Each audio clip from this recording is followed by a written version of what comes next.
Naruto ভেবেছিল ভালোবাসা সব কষ্ট ঠিক করে দেবে, কিন্তু সাকুরার মন তার ছিল না। সেই দিন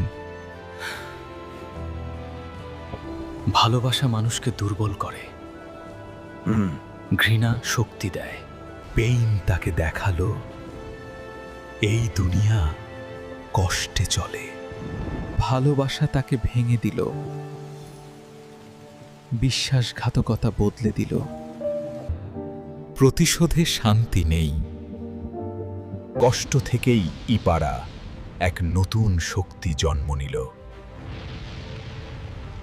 এই পৃথিবীর নিয়ন্ত্রণ চায়, ভালোবাসা বনাম প্রতিশোধ, ভাগ্য মুখোমুখি। প্রতিশোধ সব কিছু কেড়ে নেয়, এমনকি ভালোবাসাও।